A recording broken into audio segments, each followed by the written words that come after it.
Hey everyone, Justin from Playing Board Games here, and today I'm excited to share a video giving a dive, but maybe not a deep dive, into what we know about the lore of the Scarlet Keys expansion and the group involved with the story. I'm going to keep this as spoiler-free as I can for Arkham Horror the card game, but the gloves are off for other Arkham Files properties. If you aren't aware, leading up to the Scarlet Keys reveal video, Fantasy Flight Games released a bunch of dossiers on a series of characters that are connected in a way. In this video, I'm going to be sharing those dossiers and additional lore of each of these characters for those who might not be in the know. Now, when I said earlier that this isn't a deep dive, I mean it. I'll be sharing surface level lore for these characters. However, if you do personally want to do a deep dive, I included a link to a 66-page Google Doc made by SolarJ that has much more exciting lore and speculation on these characters. You don't need to know the exciting and deep dive lore to get who these characters are, so you're not missing anything if you don't read the Google Doc, but if you do like getting really deep into it, I suggest checking it out. I'll also be using this doc for my own video, so a huge thanks to SolarJ for letting me use it. Before I start, consider liking this video and subscribing to the channel. We release a new Arkham Horror video every day of the week. Now, buckle up. Shall we get this going? Shall we try to figure this all out? Get some popcorn, and let's learn some lore. When the title of the next expansion was spoiled, people began to theorize that the expansion will revolve around the Congress of Keys. The Congress of Keys appeared as a card from the Fantasy Flight game Call of Cthulhu. On this card, it shows off a variety of characters that will eventually be expanded on by FFG's Twitter, and not to mention appearances in other Arkham Files properties. Some we know, like you can see our good friend, the Red Glove Man on the card on the left. Some are new and others have some other lore on them. Again, while there are a lot more references that I'll include in this video, the Google Doc has a lot of juicy stuff if you are interested in learning more. Fantasy Flight Games began to spoil most of these characters through a series of tweets in the form of SCP-esque case files, assuming to belong to the Foundation. I'll touch briefly on that later, but first let's acquaint ourselves with who the presumed members of the Congress of Keys are. First up, we have Amaranth, who was tweeted on April 25th, 2022. When I say SCP-esque case files, I mean case files that are very government, very scientific, military, with a lot of redacted information. If you don't know what SCP is, it's another rabbit hole that would be fun to go down. Anyway, what does Amaranth do? Paradimensional capabilities. Power to redacted and redacted. Channels redacted via redacted to redacted and redacted from redacted. No recorded limits to this redacted. Data limited only to minor events. Subject redacted via tactile contact, which limits redacted of redacted, possible redacted ramifications. I'm not going to be reading all the redacted stuff in the future. She just has, a lot going on. It's fair to assume that this information is where it gets a little bit weird and, otherworldly. In her sightings, we learn more about the risks that Amaranth poses. Sightings, number 1, November 23rd, 1923, Arkham. Agents witness subject healing wounds of redacted member, redacted nearby trees. Elevated redacted activity reported in the months following. January 11th, 1924, Lisbon, Portugal. Local cell apprehended subject. Redacted contact confirmed. One cell member immediately deceased. Second victim remains catatonic. Subject eluded questions. So, as we can see, Amaranth is bad news bears. I personally feel as though in November 23rd, in the incident in Arkham, she sucked the life out of all the trees to heal the wounds of the redacted member. Finally, closing the dossier, it is recommended to engage with extreme caution, and physical contact is prohibited. I think she's like an evil... She's poison to the touch. She's poison to the touch. In addition to this image, the tweet has the following Foundation communications. So this was with each dossier, there also was a communication which is assumed to be from the Foundation. So, HA, they were looking for information on 11B. What did you give them? HA, name. SD, seems unnecessary. HA, no, not that name. More just kind of layers and it's all very mysterious, which is fun. Mysteries are fun. Now, Amaranth has a lot of lore that exists already from the Call of Cthulhu card game. Whether or not this lore will remain the same remains is yet to be seen. However, you can see that she appeared on this card, Amaranth, Opener of Ways. In addition, the lore states that Amaranth wasn't always Amaranth. One thing before I go to the next slide, about the Call of Cthulhu living card game that existed before Arkham. This was a neutral class, which means that you could have played it in any class. And as we're going to see with all of these Congress members that appear in the card game, they're all neutrals. I'm going to say they're all neutrals, but we'll see if the jury's out on that one. But just a cool little fact there. So, like, as I said, lore and lore and lore. All right, so as I stated, Amaranth wasn't always Amaranth. This is in the aforementioned deep dive I discussed earlier, but old lore follows Aaron Cochran's transformation to eventually becoming Amaranth. If this interests you, check the Google Doc for more. Notably, you can recognize one of the arts there from the Arkham card game. So it's unlikely that this is... I mean, like, Aaron... I'm getting ahead of myself. Why don't we move on to the next member? Next, we have the girl in the Carmine coat, whose dossier was tweeted on April 26. She is an obvious nod to Carmen Sandiego, so let's pick some notable pieces from her dossier to share. Paradimensional capabilities. Reports by local authorities suggest girl in Carmine coat is capable of either redacted or redacted. Local authorities appear incapable of capturing subject despite repeated attempts. Can she manipulate redacted and redacted? Or is she simply that good at evading detection? Subject seems to wish to avoid conflict. As of yet, no deaths or harm to any locals to be traced to girl in Carmine coat. Already, this dossier provides an interesting juxtaposition to Amaranth. Her class is yellow compared to Amaranth's red, implying her danger level is lower, but also she is not attributed to any recorded acts of violence.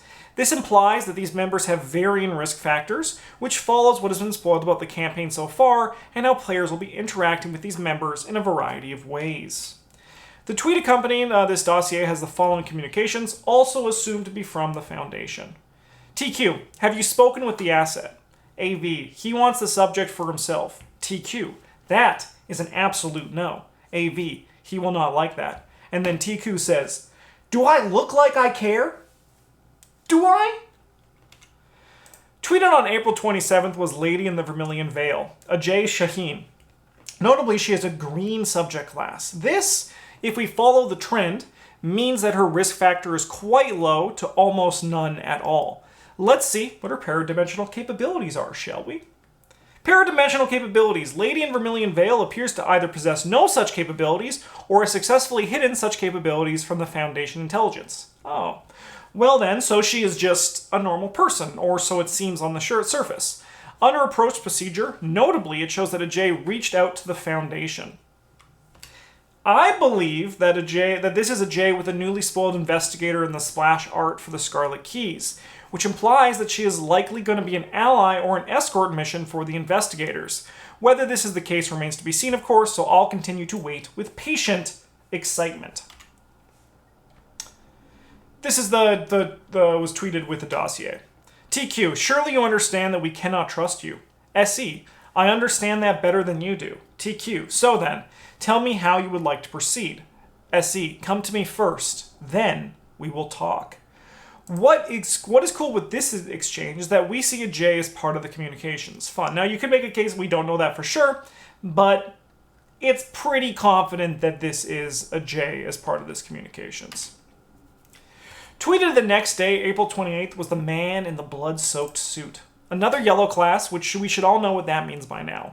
He's not too spicy. He's like a mild level of spice. But no, not no spice, not super spice, just a tiny amount of spice. But let's see what he is capable of. Paradimensional capabilities. Man in blood-soaked suit does not appear to possess any extraordinary powers aside from peak redacted, physical performance, and unusually high skill and accuracy with firearms. Redacted, enhance, redacted, ? Approach with caution.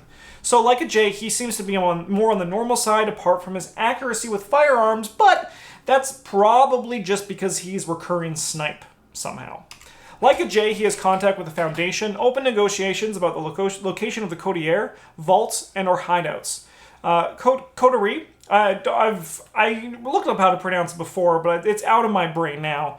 It means a group that meets closely, which is likely what the Foundation refers to the Council as, although this could also be an official name change from the Congress of Keys. The communication included with this dossier reads, HE, approach attempt number 28, seeking redacted. TQ, do not engage any wearing red. HE, bit of an oil can then. TQ, no luck. HE, not without authorization. The man in the blood-soaked suit has appeared in the previous art, along with another member. We're going to just take that one from the top. The man in the blood-soaked suit has appeared in previous art along with another member of the coterie, who we'll be showcasing in a few. But why don't we now, at this point, go on to the next one. Tweeted on April 29th was Thorne. Thorne's story is a little interesting, first found in their description. Subject 33K, hereinafter Thorne, is a tall, gaunt person with androgynous features and fair complexion. Prefers practical, loose-fitting clothing. Subject appears to be redacted and conjectured to be far older than they appear.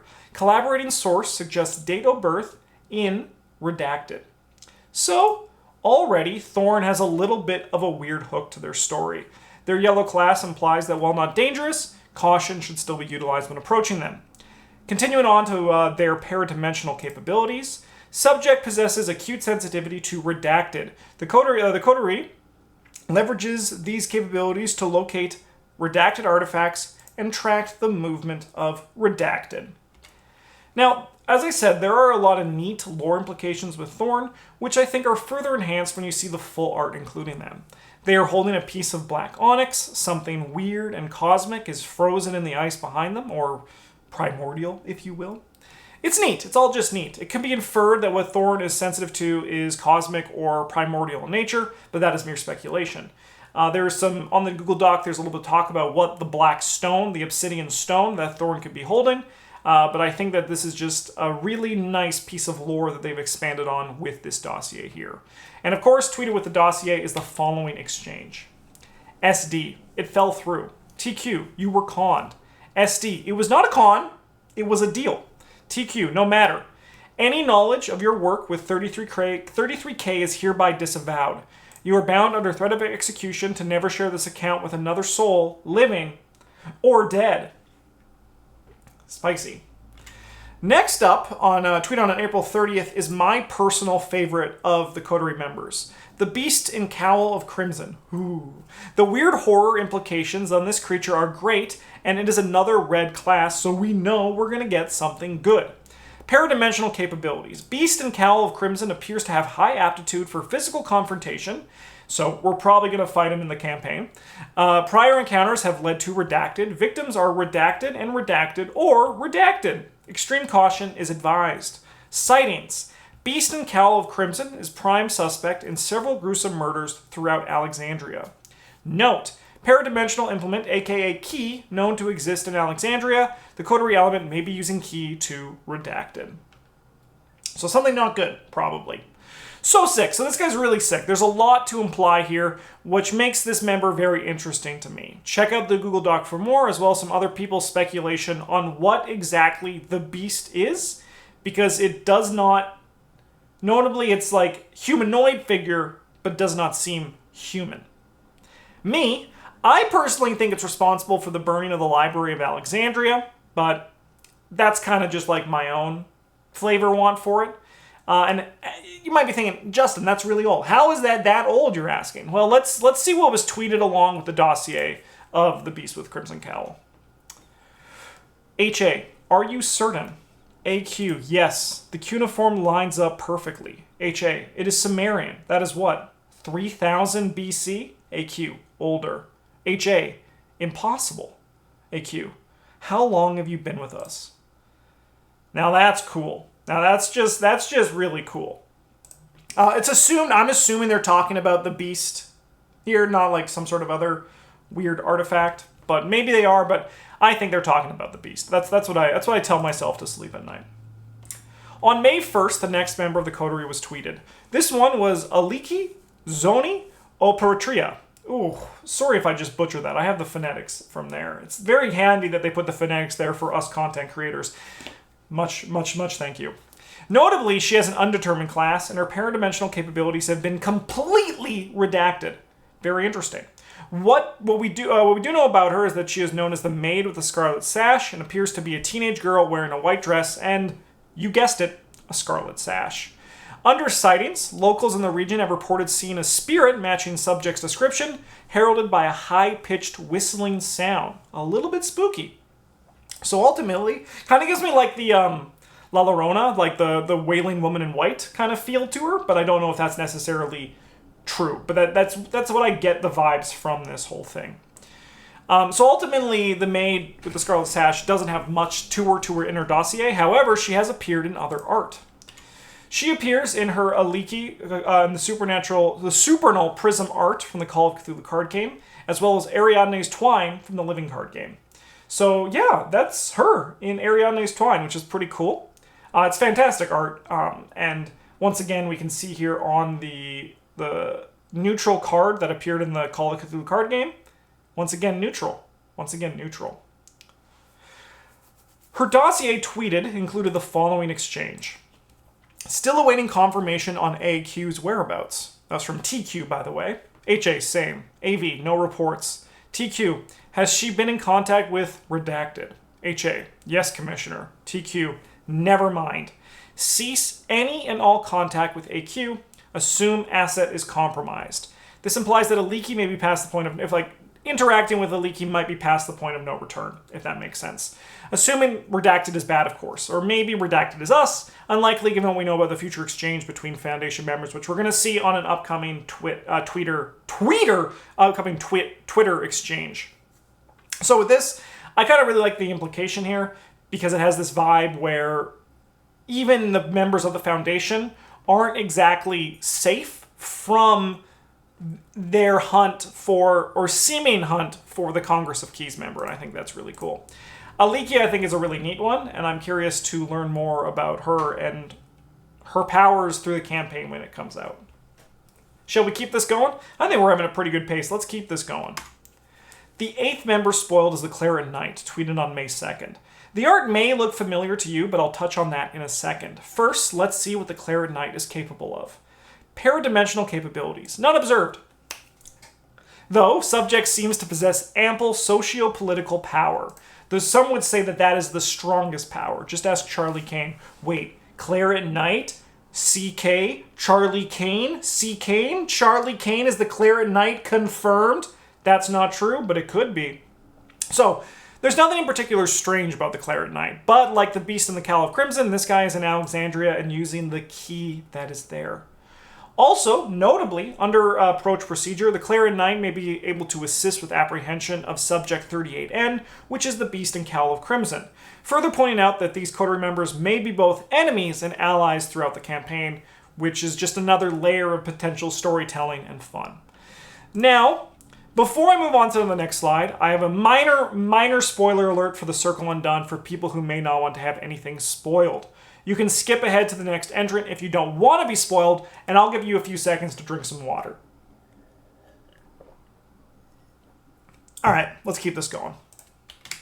Now, keen Arkham horror players may recognize this guy as the art for Knight of the Inner Circle from the For the Greater Good scenario from the Circle Undone.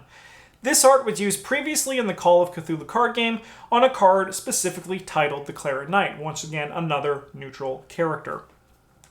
If you're like me and have been playing Arkham Files games for a long time, you are well aware that FFG reuses art in a lot of these games, because why not? It saves a bunch of money and creates a continuity in the games. However, as far as I'm aware, this is the first time the same art has been used in the same game for different cards. You look at this earlier when I was talking about like Aaron Coquin and the Unearth the Ancients. That is the same art used in 2 different cards from the game. However, with this one, the Claret Knight is appearing both in... He's already in a game in Arkham Horror, the card game. We're assuming that the Claret Knight is going to also be a card in the Scarlet Keys. Whether this is done on purpose or as an accident, such as the card being titled Knight of the Inner Circle and someone searching through the art files for Knight, remains to be seen, so we'll see if this Claret Knight has any connection to the Silver Twilight Lodge or not, or if even the art maybe will be changed by the time the game comes. It's hard to say right now because all we have is just that one dossier image that was released on Twitter. Finally, included with this dossier was the following exchange. SH. 38N2 and 38N are still at large, seeking redacted. TQ, Agent, you are off mission. Reassess your priorities. SH, with all due respect, Commissioner, I do not believe I am. TQ, the key is the target, Siri. SH, more than one way to skin a cat. Drama in the Foundation, even more drama already. Next up, tweeted on May 3rd, is the lady with the red parasol. She is considered highly dangerous, but her dossier doesn't give any good explanation as to why. Her paradimensional capabilities are mostly redacted, saying she appears to be capable of redacted, and who knows how many are redacted. And while her location is unknown, her business dealings place her around Southeast Asia. However, she also appears on the third times a charm card with the man in the blood-soaked suit. They're friends. I told you I'd come back to this one, and I talk about her eventually. Blowing that card up bigger, we can make a better sense of the entity in the background. But it's kind of like a hodgepodge of things. It looks like a cross of Cthulhu, Ygolinak, and it's hanging out in Egypt while wading in a pool of water. On a side note, beyond just this, the Google Doc points a lot to Ygolinak, which is a neat, great old one. It also is one that Travis always wanted in the game, and there's a case of this for the speculation relating to Ygolinak in a way. But I still personally, my speculation is I think this campaign will focus less on a specific ancient one, but rather on the potential for multiple cameos. But I'm just one guy, and that is merely my own speculation. Okay, I'm getting away from the lady with the red parasol, so let's get back on topic. The other art that we can find her in is in her card from Call of Cthulhu. She doesn't go by the alias, the nickname that the Foundation has given her, but rather her actual name, which is Su San Niang, which is actually also on the dossier with her known alias. Finally, here is the exchange that was included in the dossier tweet. TQ, you're not authorized to go after 46Q. FL, look, you were the one who wrote me into this. TQ, it is too dangerous. FL, I assume the risk. TQ, very well. Watch your back. FL, I'm watching you too. We'll get to this implication in a few when we start talking about the Foundation. But now, we are hitting the last two members, and boy are they some doozies. First up, tweeted on May 4th, is the Sanguine Watcher. He is sporting a pair of fancy glasses that cover up his, well, eye holes. I'll get to that shortly.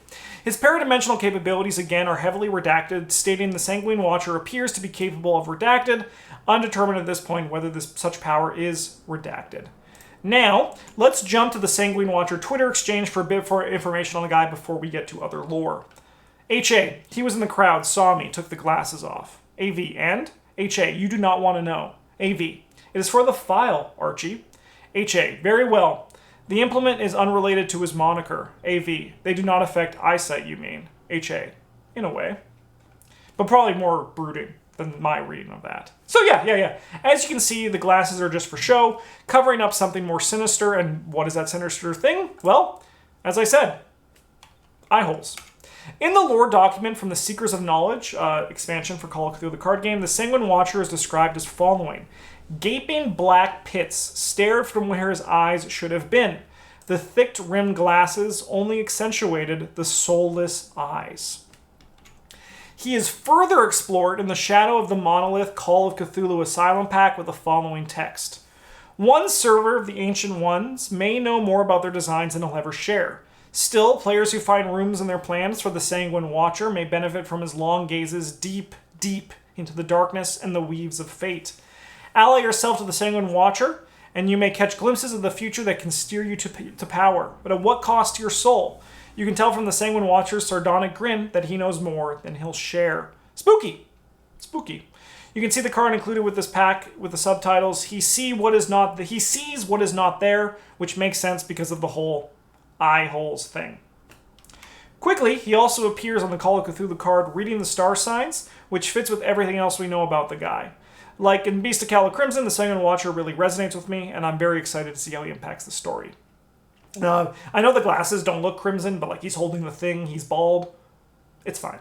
It's probably him. That's what people kind of say. Okay, we have one member left, and it's someone we all know and love. The Red Gloved Man! He was the final tweet tweeted on May 5th. Not only is his dossier heavily redacted, but someone also rudely left a pen in the way of it. There's not too much, if anything at all, to learn from the dossier, but notably, it ends with the ominous message on the approach procedure, if you see him, flee, and then the rest is redacted. He also has an unknown identity, unknown location. Like, he's just like, they don't know anything about him. Notably, I also don't recommend taking a shot for every time I said notably in this video, because that probably wouldn't be healthy. Anyways, before we dig into some of the other lore on this guy, let's look at the tweet to get some more context. HA, subject spotted north on Tower Bridge. AV, third party in pursuit. TQ, names. AV, unsure commissioner. HA, entering Codier sanctum now. TQ, they leave us no choice. Engage with subject. While it is unknown exactly who the third party is, there is general speculation that the third party is the Arkham investigators. This brings some interesting context as to exactly how we as players will be involved in regards to the Codier, the Foundation, and the story as a whole, which should have some fun story implications. The Red Glove Man has appeared on in a lot of Arkham Files games, but let's start with a familiar one. The Red Glove Man appears on 2 player cards, one of which has his own unique ally, and the other is Faustian Bargain. And while he is an ally you may play, the lore heavily implies that he is in only for himself, and even his own Bargain drops some curse tokens in the bag. Not that curse tokens are a problem, am I right? This is further confirmed by the description of his character on the Lost in Time and Space Mythos pack announcement page. A mysterious stranger in a strange land, the Red Glove Man won't show you his face or even stick around for more than one turn. ... And if the Red Glove Man just happens to be one of those horrors, disguising itself and allying with you for a short period of time, then what is its agenda? And what role do you happen to be playing in the unfathomable plans of someone you thought might have been helping you in yours? We can't trust him. We can't trust the guy. He's really cool. I love the Red Glove Man, but we can't trust him. The Red Glove Man appears in a lot of art from the Call of Cthulhu card game, notably Take a Shot on his own character card and another card, the Plague Stone. Admittedly, the Plague Stone is just his hands, but I'd recognize those gloves anywhere. On his own personal card, he has the trait Independent. That's neat. Whether this remains to be true is yet to be seen, but maybe, speculation time, he's secretly also playing the coterie? I'm rolling my dice how I pronounce that each time, but time will tell if this is my own speculation is true or if it's just random speculation. In addition, there are several story cards from the Call of Cthulhu card game that showcases a story involving the Red Glove Man. First, he kills a man, checks out his tattoo, flees the cops, which you might recognize from Horror and High Gear. Then, he finds a door, gets a key from a snake with arms, and opens the door, but notably, it looks like he's behind the door. So, like, that's creepy. That's just, like, a little bit creepy. While this may or may not have an impact on the Scarlet Keys, it is cool to see the Red Glove Man in action. He appears a lot more in the other games too, both Arkham Horror 2nd Edition and Mansions of Madness, so he will obviously have some sort of important impact on the Scarlet Keys story when we can finally get our hands on it, which I cannot wait. I cannot wait. But now, let's briefly chat about the Foundation. The Foundation seems to be the group responsible for these dossiers and the communications included within the tweets. I'm going to touch on all the members seen in the communications very briefly, as well as give some speculation on who they may be. Huge thanks again to SolarJ's Google Doc for this information. SE. This is likely a Jay Shaheen, the lady in Vermillion Vale. She was considered the most approachable coterie member, so it makes sense that she'd be in all their communications. I don't think this necessarily means she is part of the Foundation, but she was in the communications, so I just have included her here in the Foundation members part. QT. Unknown individual, but referred to as the Commissioner, so most likely in a position of authority within the Foundation.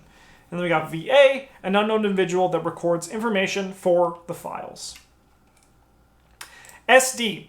Unknown, but speculated by fans to be Daryl Simmons. Entirely possible, but still just speculation. Daryl is going to be an investigator in the box, so it still is a possibility, but this may go against the third-party theory of the Red Glove Man. Because if the theory is for that one, for the tweet communication, was that the third party is the investigators, Daryl Simmons might not fit with that, but we'll get that. It's more of that in a second. H.A. Unknown, but potentially Dr. Henshaw, a character from the Call of Cthulhu card game. H.E. Unknown, but speculated to be Eleanor Harper, which I think would be a really cool revelation. When I read that in the doc, I was like, oh, that's sick. I hope that's true. This is especially cool with the implications of the Innsmouth campaign, which I won't get into here because it is spoilers. But it's cool. AQ, unknown, but is thought to be compromised after contact with Maid with the Scarlet Sash. Sucks to suck.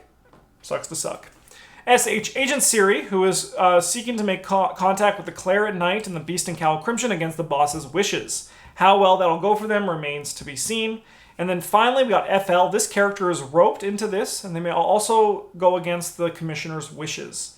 There is speculation that this may be an investigator, because of the way that like you wrote me into this and I'm watching you too, which would put the Daryl Simmons theory back on the table. So I think that's like a really cool. I like the idea of the speculation there.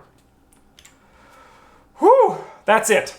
That's all I have to say about the lore that was tweeted out by Fantasy Flight Games, and hopefully that didn't take too long. 30 minutes, nice and simple, as I was trying to keep them all as brief as I could. Again, there's more information that can be found within Solar J's Google Doc, which you can find in the description. Big thanks to Solar J and all the contributors that made this video and that Google Doc possible. Now, all we can do is wait for the Scarlet Keys to start getting more spoilers and then start hitting the shelves. Obviously, we're all very excited for the expansion, and I hope this video has helped you get caught up on the lore, or even more hyped if you already knew about the lore. If you made it this far and you're still here, consider... Oh, we're back at the beginning? What the heck? Never mind. If you made it this far and you're still here, consider liking and subscribing. I can get there. We can get there the old-fashioned way. There we go. Look at that. If you're still here and you want to consider subscribing, we would really appreciate it. We would love to have you. And as well, a big thanks to all of our patrons for supporting the channel. You guys all rock. And I would not be able to do this without you. If you made it this far, I'd love to hear by you commenting on the video which Congress member you're most excited about from all the dossiers that were released. And if you want to support beyond just liking, subscribing, commenting, you can find a link to our Patreon down in the description. But now, have a great one. Thanks for watching, and notably, GG's.